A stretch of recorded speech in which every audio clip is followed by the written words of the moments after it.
Hi, I'm Regular Zach, and this is my limited set review for the Magic the Gathering Spider-Man set / the Through the Omenpaths set, because if you haven't heard, there are some IP issues and legal stuff, so all the Spider-Man cards will be in paper, but then on Arena and anything digital, we will get Magic versions of all of them, so they have different artwork and different names for the most part. Now, today I'm talking all about the white cards in the limited format, and so this is a set review specifically talking about draft and sealed. So I'm not really talking about standard or constructed or commander or anything like that. We're just looking at draft and sealed. With that being said, we do have a different draft format. So this set was built in mind with doing a 4-player pod where you pick 2 cards instead of an 8-player pod where you pick 1 card, which is like normal. Now, we'll see if that's the only way we draft this set. We're not really sure yet. Maybe there's going to be multiple different ways, but the pick 2 draft is going to be one of the ways you can draft this. So we'll see how much that impacts some of our picks as we go through this list. Now, we're talking about all the white cards today, and I'm going to put everything on a scale from A to F. So A's are bombs. These are the best cards in the set. The coolest ones, the ones you shove off to your friends. B's are cards that actively pull you into the colors. In this case, it's white. C's are cards that make up the majority of your deck. They're all like bread and butter. They're totally fine, but you're not really excited about most of them.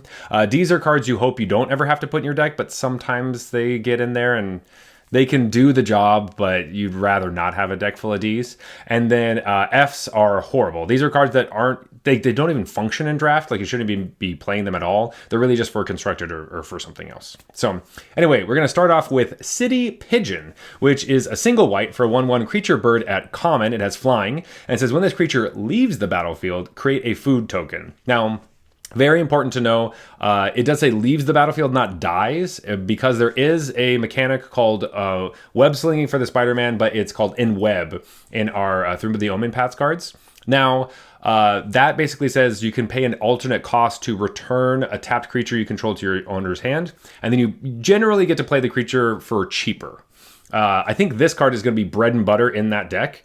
Like, you're really going to want a little creature that can like just fly in, peck them for 1, and then you can return it to your hand. You get some value with the food token, and you get some more like spiders on the battlefield. So I think this is going to be like a C+. It's going to be a role player in the format. You're going to want this card. I think City Pigeon is going to be pretty great. So C+ for the Pigeon.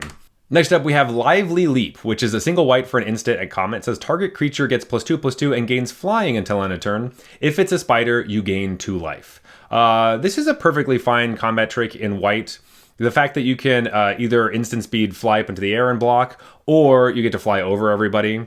There are some saboteur stuff in white and blue, so it would be nice to be able to just like randomly give something flying, as well as, blocking your opponent's stuff. So yeah, this seems fine enough. It'll fit in your deck. I think it's probably like a C to a C-, something that you want 1 copy of, but not too many of. You won't have to fight very hard to get it, I don't think. So yeah, maybe like a C-. I'll play it, but I don't really need it. Next up, we have Crime Scene Instructor, which is 1 and a white for a 1/1 creature human detective at common. It says this creature enters with a +1/+1 counter on it, and when this creature leaves the battlefield, put its +1/+1 counters on target creature you control. So this is a card that we've already seen a version of in the last set, in Edge of Eternities. It was an artifact in that set, so that had some extra little synergies going on with it. And there was a bunch of +1/+1 counter stuff going on. In the white decks, modified creatures matter. So modified creatures are creatures that have +1/+1 counters on them, creatures that have auras that are enchanting them, or equipments that are on them. So this card, I think, gives a little glue to that deck. Because if you have a bunch of counters you want to put on something, it's always safe to put it on the Crime Scene Instructor, because if it dies, you get to move it to something else. Always making sure that you have modified creatures on your battlefield.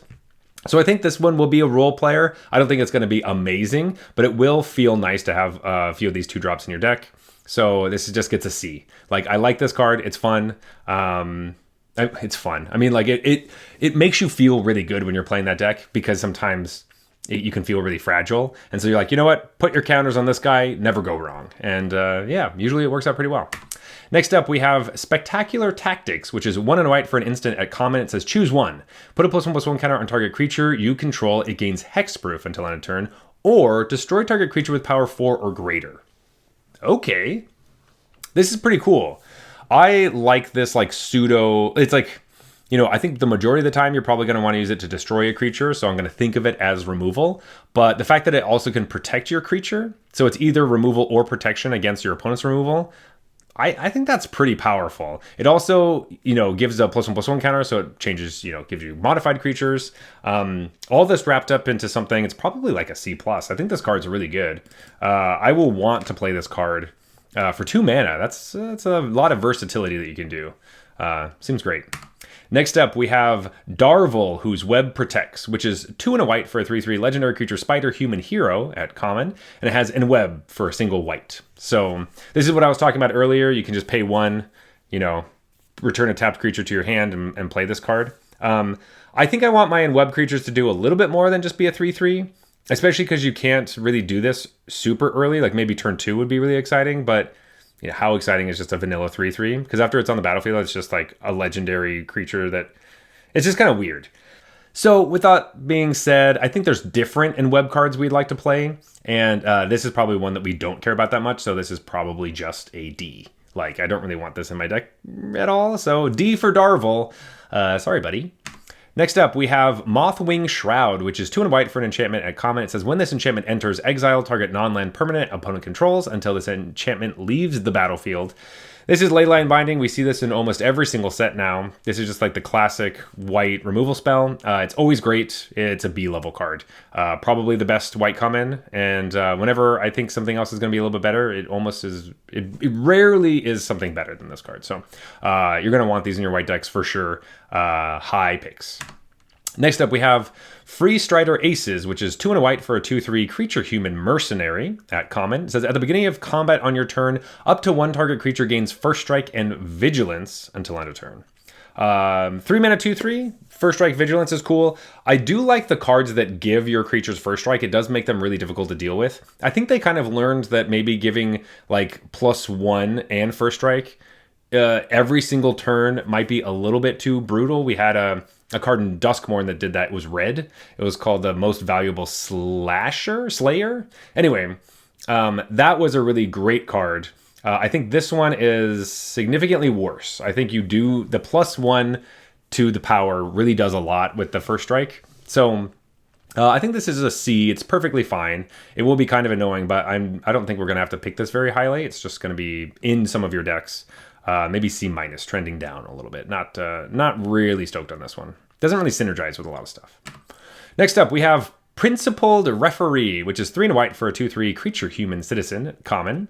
It says, when this creature enters, choose 1. Put a +1/+1 counter on each of up to 2 target creatures, or you can return target creature card with mana value 2 or less from your graveyard to your hand. The counters part is kind of cool.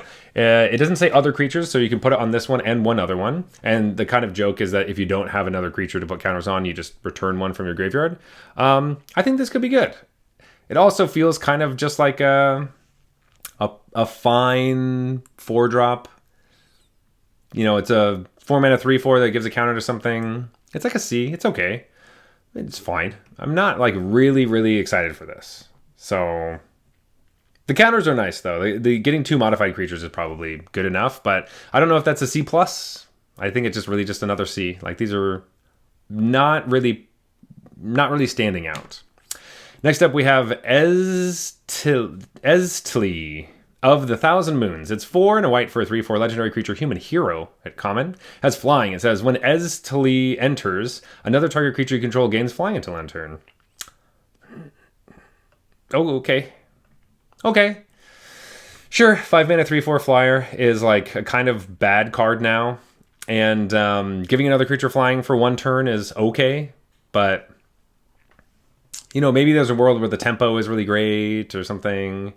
But I don't know. I'm not excited by this either. Like, it's fine. It's fine. Probably like a D. I'm like, if this ends up going into my deck, I'm like, oh, I guess I'm playing this card. Like, this just doesn't look good. I don't really like this. D for the Thousand Moons. Next up, we have the uncommons. First up is Zora, Spider Fancier. It's a single white for a 0/2 legendary creature human citizen. It says, whenever a creature you control enters, you gain 1 life. If it's a spider, put a +1/+1 counter on it. Bam. Okay. So Soul Sisters, awesome. Soul Sisters is just like a 1 mana creature that, you know, gains life whenever you play a creature. But putting +1/+1 counters on all of your spiders that come in after this, so good. Like, that is so strong. Especially because we're trying to put counters on things anyway. So making sure we have lots of spiders to get advantage off of this card. But I feel like you're just going to have so many modified creatures. You're going to be like, well, I don't know what to do with them. With that being said, you have to be in a spiders deck. Otherwise, I think the life gain doesn't matter all that much outside of that. And you can't really play multiples of this because it's a legendary. So, yeah, it's like a C+. C+ for this card. It could be really great if you have tons of spiders, though. It could move into the B range of being like one of your best cards that has to be killed. But I think it's you'll be happy to play this card. Next up, we have Basil, Cabaretti Loudmouth, which is 1 and white for a 2/2 legendary creature, human citizen at uncommon. It has flash. It says when Basil enters, choose one or both. Tap target creature, untap target creature. Cool. Cool. I kind of like the trickiness of it, of like, you know, you get your 2-drop on their turn, you tap down their creature, you untap your creature, like during combat. Though I guess you don't really want to do both of those at the same time because they would have already attacked. So you can't really ambush them without just, I mean, you don't have to do both. You could still ambush them by untapping something. Or literally just tapping down one of their blockers, and the next turn you have a big free attack. So kind of cool. It's probably like a C- though. It's another one of those things that's like, yeah, it's cool, but you really get to do it once. I guess maybe you really like it because, like, in the web deck, you want to like return it to your hand a lot, and you can get it down whenever you feel like. So if you play this over and over again, it's really annoying. I guess that actually kind of pushes up to like, if you're doing this over and over again, that's pretty exciting. So you want to be slinging this back to your hand over and over, because then it's probably closer to like a C+ if it's in that category of like cards I want to play over and over again. Though there's a lot of cards that are like that. There's a bunch of ETBs that are great that you would like to like sling back to your hand. So maybe this one is like lower on that list of cards. So maybe it's just like a C. I kind of gave it a C-, but maybe it moved up a little bit just because it could be cool if you get to do all that stuff. Next up, we have Sudden Strike, 1 and a white for an instant at uncommon. Destroy target attacking or blocking creature. Sweet. It's a B-. This is a good type of card. It doesn't have to deal a certain amount of damage. It doesn't care about how many cards are on the battlefield. It just cares if it's attacking or blocking. It doesn't care if it's tapped. Like, all that stuff is great. Blam. Yep. Good. B-. Solid card. I still think we'd rather play the enchantment just because you don't have to worry about like timing restrictions and stuff, to make sure that you can play it whenever, or you don't have to like set up situations where the right creature attacks. But still really good card. Great removal spell, really scary in white. You ever attack into white and 1, you're like, well, I could get Sudden Strike right now, so that sucks. And of course the blocking part is like, it would be really cool if you had trample and then you destroy the blocker, you deal all the damage to their face. That's another scary thing that could happen. So in green-white, very scary card. Next up, we have Costume Closet. This one's kind of cool. So we have 1 and a white for an artifact at uncommon. It says this artifact enters with 2 +1/+1 counters on it. You can tap it to remove a +1/+1 counter from this artifact and put it onto a creature you control. Activate only as a sorcery. And whenever a modified creature you control leaves the battlefield, put a +1/+1 counter on this creature. The cool thing about this is that it just says modified creature. It doesn't say like creature with a +1/+1 counter. So if you have a creature that has an aura or an equipment and they leave the battlefield, either by getting blown up or by being returned to your hand, you get counters on this and you get to keep putting counters out. You will always basically have a modified creature if you have this on the battlefield, which is super, super nice. I think it's in this weird spot of like, how much do we love this? Because it's not a creature. Like, how many slots in your like modified creature deck can you afford to not be creatures or removal spells? I think this probably fits in there. It would be, instead of like a combat trick, probably because you're building up your creatures pre-combat and then attacking. So you're not really, there's no gotchas, but you do have a lot of protection. I think it's cool. Also, like, it's fun with the that first card that we saw, the crime scene instructor, where like, if that dies, you move its +1/+1 counter to another creature you had. And this saw a creature with a +1/+1 counter die. And so then you get to put a counter on this thing. That's pretty sick. This is probably like a C+. Like, in that deck specifically, it doesn't really go in anything else, which is kind of nice. Where like, you'll get this card late. And I think it'll do a pretty good job. I don't know if it goes into the B range, but maybe it could be one of your best cards. But I'm going to give it like a C plus for now, and then we'll have to see. Next up, we have Arc Angler's Sky Rod, which is 1 and a white for an artifact equipment at uncommon. It says equipped creature gets +1/+1 and has reach. And whenever this creature attacks, tap target creature and opponent controls, and you can equip for 2 generic mana. Cool. It's kind of funny that like a fishing rod gives you reach, but it's because all the fish fly, I guess, in this scenario. There's a bunch of flying fish and you have to throw it into the sky. Okay. That's so bizarre, but like cool, but like it's not what I was expecting, but I like it. This ability is something I do enjoy, actually, the +1/+1, and then you get to like tap down your opponent's stuff. The fact that it gives reach is really helpful because a lot of times in the deck that wants, I think we had this card in like OTJ, it was like a whip or something. You would get in situations where it's like my card doesn't really do anything unless I attack. And this one says, well, you could also block. And I think they're kind of, WotC seems to be moving into a space where it's like combat tricks, good if you're attacking or blocking. You know, obviously this isn't a combat trick, but it kind of fits that spot where it's like, you know, making one of your creatures a little bit better. This is also just a cool card. Like for the last one we saw, the closet, like if you have this on the battlefield, you don't really care what creatures you have. You get to lose things or move things around and do all that stuff. So the ability to, when you attack, tap something is very powerful. I just don't know if we're going to have enough time to just play a regular equipment like this. Like most of our equipments now, you play it and it auto attaches or it comes with the creature.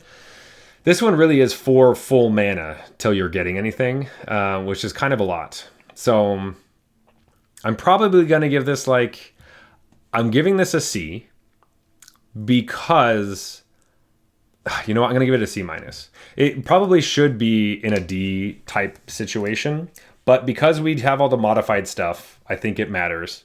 So I think this card will be actually playable, but you really want one, and that's about it. Next up, we have Generous Betty Ray, which is 2 and a white for a 2/3 legendary creature human mercenary hero at uncommon. It says, when Generous Betty Ray enters, put a +1/+1 counter on another target creature. Oh, how generous. And then whenever Generous Betty Ray attacks, target modified creature you control gains a lifelink until end of turn. I really wish this said put a +1/+1 counter on target creature, not another. I understand that it's like, oh, she's generous or whatever, I guess. But it really sucks. Like, I want this creature to be as big as possible so that when you attack with this creature, you get to give something lifelink, aka itself. So if you could give itself lifelink for attacking, I think it'd be way better. The fact that you can't do that is brutal. And it doesn't even say whenever you attack, it's whenever this creature attacks. Lifelink is good, though. You know, that does change a lot of board states. But I don't know, it feels just like a regular C. Like, you could totally play this card, but it does suck when you put this on the stack and then they kill your 2-drop and you're like, well, guess that sucks then. Could be worse than that. Be careful with this card. I don't know. Just a regular old C. Next up, we have Sarn. Sarn sounds cooler. All right, Sarn of the Silken Throne, which is 3 and a white for a 3/4 legendary creature spider human hero at uncommon. It has in web for 2 and a white, so you can play it for cheaper. And at the beginning of your end step, if 2 or more creatures entered the battlefield under your control this turn, you draw a card and gain 2 life. Oh my god, this is what we've been waiting for. Holy crap. This is the payoff that we're looking for in the NWeb deck. Like, turn 4 with this and the pigeon, you like you attack, you return the pigeon to your hand, you play this thing, you play the pigeon again, you draw a card, you gain 2 life, you got a food, like, so much crap is happening. And it isn't just like when this creature enters, it's just every end step. If you had 2 creatures enter, even if you're just like boom, boom, 2 creatures, you get to draw a card. And gaining the life is also just nice, but draw a card. This card's like a B+. Awesome. Maybe like, I don't know if this is considered an A because you do have to jump through some hoops, but this is a really good card. This is what, like, you could pack one, pick one this card and be like, all right, I'm building my deck. Here we go. I think this is great. You already want to play a bunch of creatures, so I think it's just awesome. So B plus for Sarn. Next up are the rares. First up, we have Confessor's Bindings, which is a single white for an enchantment. It says, at the beginning of your end step, you may tap 2 untapped creatures you control and or treasures you control. If you do, draw a card. Otherwise, sacrifice this enchantment? I don't know about this thing. Like, you play this and you're forced to tap 2 creatures every turn. I'm assuming you don't have treasures. Like, there will be treasures around, but I don't think there's enough treasures where you're like, I can always tap 2 treasures to pay for this card. So you're always tapping 2 of your creatures just to make sure you can keep this around and keep drawing cards. I just don't really think we want to play this. I don't want to do that. I don't want to do that. Like, I don't know. Is this like a commander thing, or like, I don't think you want to do this in standard either. I think it's a funny like idea. It's a like the rent's due part. Like, that's funny. I get the whole flavor of it. But it doesn't really seem, it seems like an old white card. Like, that's like, oh, there's some value here, but you have to do a lot to get there. So I'm not really into this card. I think this is probably an F. I don't think you want to play this card at all. Like, not at all. No, not a good card to me. F for the bindings. Next up, we have a Most Helpful Weaver, which is 1 and a white for an enchantment saga at rare. It has 3 chapters. The first one is create a 2/1 green spider creature token with reach. The second one is put a +1/+1 counter on target creature you control. It becomes legendary. It's a spider hero in addition to its other types. And for the third chapter, target creature you control gains double strike until end of turn. So, of course, this looks like a 2-mana play where you like play this, get a spider, put a counter on it. It's a 3/2, give it double strike, it attacks for 6. That's cool. But the fact that you can move things around is really nice. You can really just do a lot of different things. It works really well in the modified deck because you get a +1/+1 counter on it. It does turn that creature into a spider, which there are certain things that care about spiders. And the token isn't anything to sneeze. I mean, I don't know. You get a lot for 2 mana, and any card that has the word double strike on it is really exciting to me. So that's pretty cool. You obviously do have to time it up and work everything out, but I think this card's pretty good. It's probably like everything all together could end up being like a B-, I think. I would like this in my white decks. I would definitely play this, and it just does multiple things, which is what sagas do. So yeah, B- for a Most Helpful Weaver. Next up, we have a Demi of the Silk Shoots. It's 1 and a white for a 3/2 legendary creature spider human hero at rare. It has flash. You can pay 1 mana and have it gain flying. You can also pay 1 mana and sacrifice it, and creatures you control gain hexproof and indestructible until end of turn. Okay. Well, a flash 2-mana 3/2 that you can also give flying every turn fairly easily. Like, there's no color restrictions with that actual cost. But also just having this around does become a removal magnet, because it's like, well, you have to blow this up before you blow up any of my other stuff that I care about, and it can be a threat on its own. I think there's a lot here. I think this card's pretty good, but definitely wants to be around a bunch of other things to be fantastic. But it's like a B or like a B+. Like, this card's really great, especially on big board states where you're like, you want to be able to tack in, and your opponent's like, well, if I go for trades, like, they can just make sure they won't get any trades. They'll just eat my whole board. So with that, I think we'd probably just give it a B+. This is a good card. Good white card right here. Best Spider-Man. Next up, we have Yura and Oski, Weaver and Guide. It's 2 and a white for a 3/3 legendary creature spider human hero at rare. It has in web for a single white. Okay, so far this card looks very similar to a common we saw before. And it says, as it enters, look at an opponent's hand, then choose a card type other than creature. Spells of the chosen type cost 1 more to cast. Remember, this does say spells of the chosen type. It doesn't say spells your opponents cast. You know, so this just makes, it's a symmetrical effect. It hurts everybody. And so your deck probably wants to only play creatures, so you don't really care that much about that. Makes some of their removal a little bit more expensive. Specific cards in their hand a little bit more expensive. But in the end, it's really just like a 3-mana N-Web one. I think it's fine. I think it's like a C. It's not really that exciting. Probably more important, I don't know, is this even more important in constructed? Like, it'd be like, oh, artifacts, because you're playing like an artifact heavy deck. and I don't have any artifacts in my deck or something like that. I don't know. It's very okay. I think that extra text does bump it up, while the other one, because it was vanilla, seemed like so worthless. So this one is playable, but it's a rare, which kind of sucks. Wish it was better. Next up, we have Remarkable Readings, which is 3 and a white for an enchantment aura at rare. It has Enchant Land, very important. It says when this aura enters, create 3 1/1 green and white human, citizen, and creature tokens. Enchanted Land has, you can pay 1 and tap it. Target creature gets +1/+1 until end turn for each creature you control. Activate only as a sorcery. Okay, so I think this card's actually pretty good because 4 mana for 3 bodies is great. Plus, you have this ability on your land, which your opponent really can't interact with that well. And it's pretty cheap to use. So I think you'll be able to, in a go wide type of deck, or something that's like, there's a lot of keywords and stuff. There's like some double strike things we've seen. There's like nice flyers and stuff like that. Making all the ones, there's like some unblockable creatures too. Making those have like a really big power could be fantastic in this deck. As well as just, you know, you get 3 bodies for 4 mana. Like that's just good. I just like that. I think it's gonna be really helpful. And yeah, I think this card is like a B to like a, I think it's like a B minus. Like I do think this card is good. Obviously the bodies are kind of small, but I think it's a really interesting design, and I like that you kind of hide it on your creature, as opposed to an aura that is expensive that has to target a creature, and then it kind of gets blown up as you're trying to do that. We don't have to worry about that with the land. It feels a lot more safe.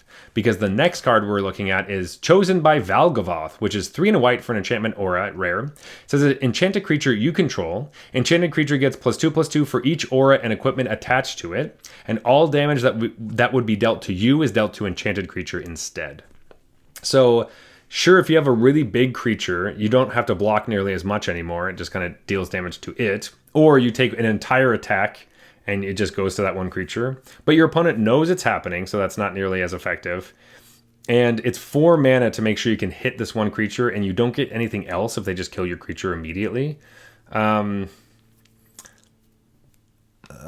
could save your life, but like I don't know how many auras and enchantment or auras and equipment we're really putting on this specific creature. It's a like +2/+2 for each aura and equipment attached to it. Not just not that you just have, which is rough because you'd kind of want to go wide and have a bunch of things going so that if they kill one thing, this is really just putting all your eggs in this basket, which makes me scared. So I don't think you should really. It pains me to say, as an auras player, I really like auras. I like stuff like this, but this is probably like a D. I don't think you should probably play this card. I think the last aura is a lot better than this one. Sorry, looks cool, but no. D. Next up, we have Surus, Spider Silk Innovator, which is 1 and a white for a 0/1 legendary creature, human scientist hero at Mythic. It says when Surus enters, create a 2/1 green spider creature token with reach. Okay, so you get 2 bodies. One of them is just a 0/1, but okay. And then you can play 1 green, white, blue, so Bant, to transform Cirrus, activate only as a sorcery. He transforms into Surus, Silk Tech Vanguard, which has the same mana cost as the transform thing. And it's a 4/4 legendary creature, spider human hero. It has vigilance and reach, and it says each legendary spell you cast that's 1 or more colors has an web Bant. So green, white, and blue. All right. Interesting. So the front side is perfectly fine. It's not super exciting, but you do get 2 things, and then later you can transform this into this creature, or you could just play it as pay the 4 mana and play it as a 4/4. Vigilance and reach is kind of cool, except for the fact that vigilance kind of sucks on this card because it says each legendary spell you cast has an web, but in web only works when you return tapped creatures to your hand. So you can't tap this to then recast it, get the spider again, and then flip it into this and do that loop over and over again, which would be cool. And also cast, like in webbing, legendary spells that are 1 or more colors, like with Bant, which is kind of hard to get to anyways. Like, obviously you've already got to it because you flipped it, but like, you'd kind of want to do this multiple times if you could. I don't know. What things are we trying to, like, cheat out in these decks? Like, I'm sure there's cool things you could do. There's some other scary off-color cards you could kind of web in with this, but that's probably not a good idea to just put a bunch of cards in your deck you can't cast. So, I don't know. Really just kind of looks like, I'm sure that there's something you can do with it. So I'm giving it the benefit of the doubt. But it's probably just like, it's a B minus. I want to say worse than that. I want to say that it's like a C something. And it easily could be. Just because I think this other text is kind of just kind of there. Like, I don't know how much you're actually going to be able to use it. Because a lot of your cards are just going to be 3 mana anyway. So, yeah, this is like a C+. I don't think this is very good. As far as rares go, or mythics, right? Like, you could totally play this card. It's like, you know, having all this duality, a flip card, all that stuff. But, like, there's a bunch of there's a cycle of flip cards, and this is one of the worst ones, I'm pretty sure. So, don't love it. Really feels like a constructed thing that I'm not interested in. So yeah, you could put it in your deck. It has some value. Good little 2-drop, get 2 pieces of cardboard, but maybe flip it later, maybe don't. Who knows? But like a C+. All right, our last white card is Verilax, the Haven Skin, which is white, white, white, white, white.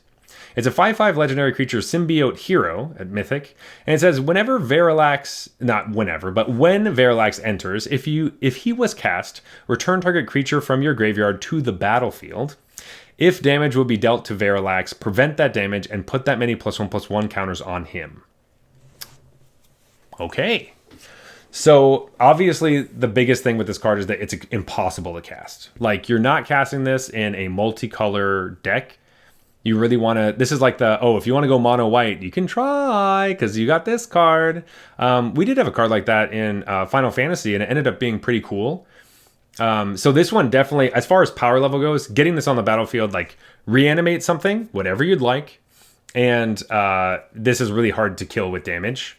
That's great. If you're playing against black decks, it does suck because they just immediately kill it. But at least you got something back, like, right away.